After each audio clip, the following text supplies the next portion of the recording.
Bonjour et bienvenue sur Technapa, la Tech à Papa. Alors aujourd'hui, dans cette seconde vidéo consacrée à la maintenance de la Bamboulab ou au remplacement de la buse, on va s'occuper de retirer l'extrudeur, de l'ouvrir et de voir ce qu'on peut faire pour améliorer l'extrusion. Si par exemple on a un filament qui est bloqué ou enfin voilà, si ça ne marche plus comme ça devrait. Alors on va commencer par faire la même procédure que pour changer la buse. Donc je vous renvoie à la vidéo avant, je vais passer en accéléré, mais en gros on retire les câbles et on détache les deux petites vis.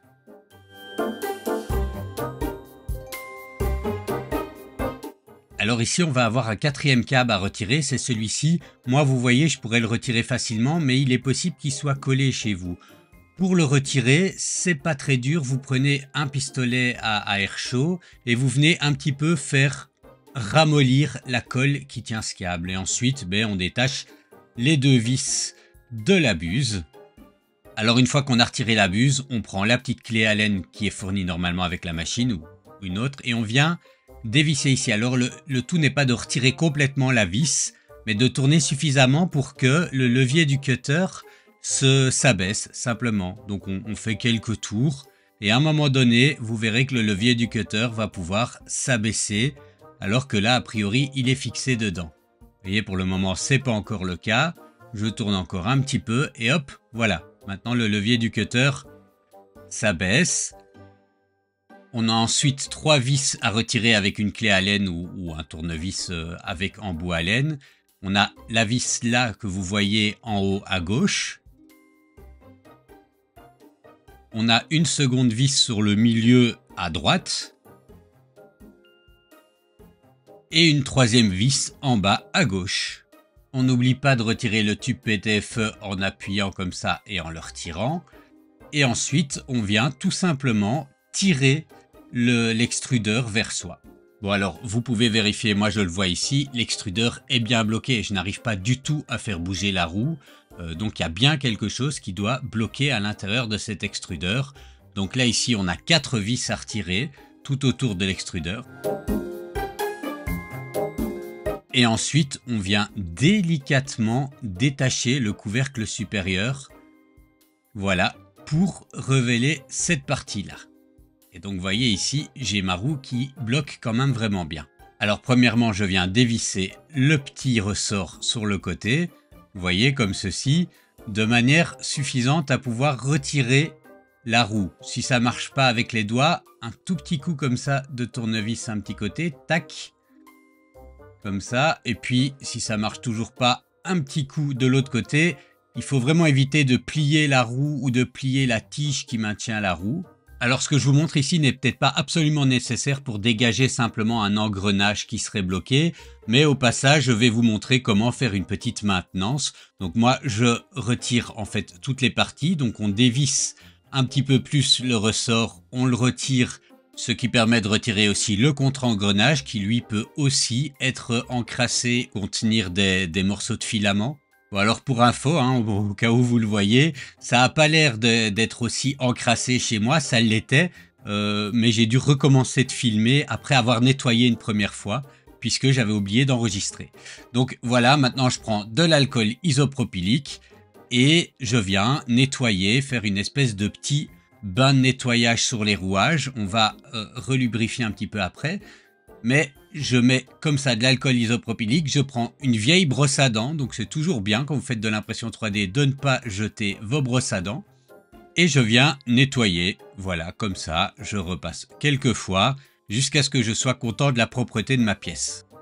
Voilà, c'est le cas ici et vous pouvez voir que mon engrenage roule parfaitement. Et je viens faire la même chose avec l'engrenage principal, avec la petite roue jaune, que je nettoie également à l'alcool isopropylique.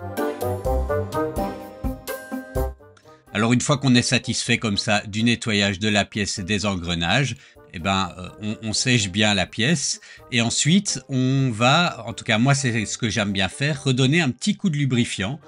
Donc pour ça j'utilise du WD-40 PTFE.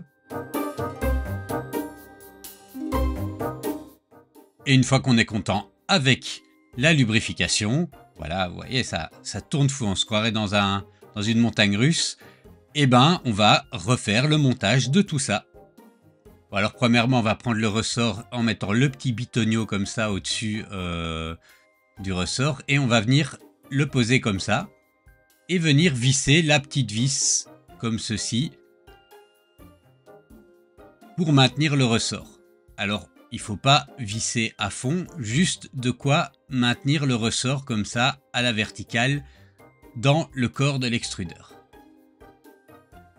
Ensuite, je viens replacer, comme vous voyez sur l'image, le contre-engrenage. Il bouge un petit peu, c'est normal, on n'a pas resserré l'écrou en dessous. On ne va pas le faire encore tout de suite puisqu'on doit d'abord venir replacer l'engrenage principal dans ce sens-là. Et on vient simplement le clipser. Il faut peut-être faire un petit effort pour le clipser. Essayez d'être suffisamment délicat pour ne pas casser votre roue. Et vous voyez maintenant, il tourne sans problème. Alors, je viens maintenant revisser à fond l'écrou du ressort. Et il tourne toujours sans problème. Ensuite, on remet la coque supérieure, on revisse. Et après, on va replacer l'extrudeur dans le bloc d'extrusion. Et voilà maintenant l'extrudeur refermé, on va le placer. Alors on vient mettre le câble derrière la petite, le passage du tube PTFE et on vient simplement le reclipser dedans en remettant les 3 vis qu'on avait détachées au préalable. Ensuite on va venir remettre le levier du cutter, donc là on fait attention à ses doigts parce qu'on peut se couper. On vient remettre comme ça le levier du cutter. Et on vient revisser la petite vis pour maintenir le cutter. Donc là, vous pouvez revisser à fond. Bon, alors désolé pour la lumière, mais en gros, on va venir remettre dans la prise le câble de l'extrudeur. Il n'y a qu'un endroit que vous pouvez le faire, donc vous ne pouvez pas vous tromper. Et ensuite, on replace la buse. Alors pour la procédure complète, je vous renvoie à mon autre vidéo de cette petite série de 2 vidéos. Et je vous dis à la prochaine. N'hésitez pas à me dire dans les commentaires s'il y a d'autres parties de la maintenance ou de l'entretien ou de la réparation de la Bambu Lab dont vous aimeriez avoir une vidéo.